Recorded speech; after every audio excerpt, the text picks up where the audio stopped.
Now, the chairman of the House Committee on Diaspora Affairs, Rita Orji, has condemned the recent killing of Nigerians in South Africa, describing it as an epidemic. The lawmaker is therefore calling on the Nigerian Consul General to South Africa to act fast and present a report to the federal government as promised. According to lawmaker Rita Orji, you'll see an excerpt of the statement she made just right about now. According to her, she says, from tales of xenophobic attacks against foreigners, Nigerians included, to all kinds of violent crimes perpetrated against Nigerians in South Africa by both the police and citizens, we are once again saddened by another incident of a Nigerian dying in the custody of the police. That's the statement from lawmaker Rita Orji. But for more updates concerning that Nigerian who died in police custody, we go live to South Africa where our correspondent Betty Dibia is standing by. Betty, thank you very much for joining us on Network Africa. Thank you so much, Cynthia. Now, what is the latest concerning that that case that I just mentioned about the Nigerian who died in custody of South Africa police?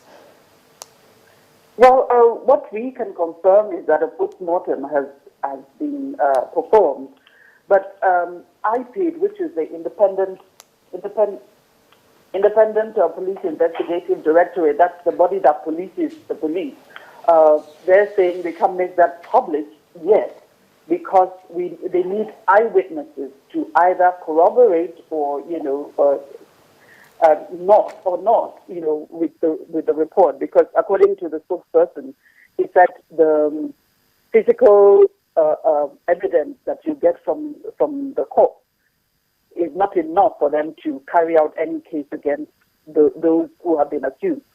They need witnesses to come out. So yesterday there was a meeting in the evening between the IPID, the police, the deputy provincial commissioner, as well as the Nigerian community in that area on this issue, and it was cool at a point, and at a point it got heated because the police left, the South African officials left without answering questions from the people. It was agreed with the leaders of the South African Union. So it's not like the police just walked out. Yeah. The leaders told them, look, there's no time for this because it's already late in the day, but we can answer some of the questions according to what we've been told by the people. So people are just waiting, and now it's a sort of catch-22 situation because many eyewitnesses are scared to come out. They believe that they may be killed or they may be harmed if they come out. And another thing, most of the people who may be able to come out, they do not have their papers to be in South Africa in the first place. We recall that the person who died actually was, he came in with a 3-month visa, which is what most people do, and they try to either legalize their papers at a point, but with the latest regulations, it's quite difficult to do so, to change a visitor's visa into a more permanent or longer stay in the country. So it's difficult. People are scared. There's so many accusations. So this is not the first, this is not the last. But we cannot come out to the police to say so because we're afraid for our lives as well. What kind of reactions are you seeing from the Nigerian community, those who are living in South Africa like yourself, regarding this case? Of course, it's painful. Knowing the history that we have with South Africa, it's painful. But they have concerns as well. You have quite a number of young Nigerians there who are not doing anything. And I'm by no means saying that the person who was killed was doing anything wrong. Nobody knows what happened, or the eyewitnesses are yet to come out officially to say something.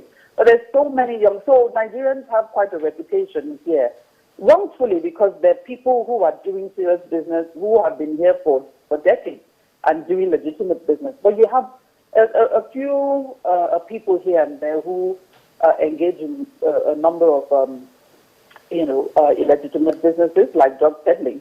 But it's not only Nigerians, and I'm not saying it's right.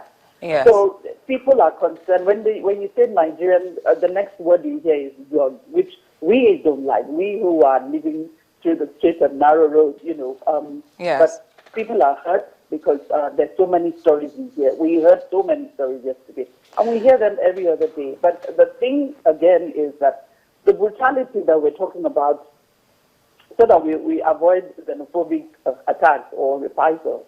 We know that it happens even with South Africans. So people worry about the police sometimes, but you can't paint all the policemen in that light as well, because you have good policemen as well. Well, Betty, thank you so much for giving us that update. Of course, it's understandable, the kind of reactions that you're seeing. We appreciate your time as always here on Network Africa. Thank you very much.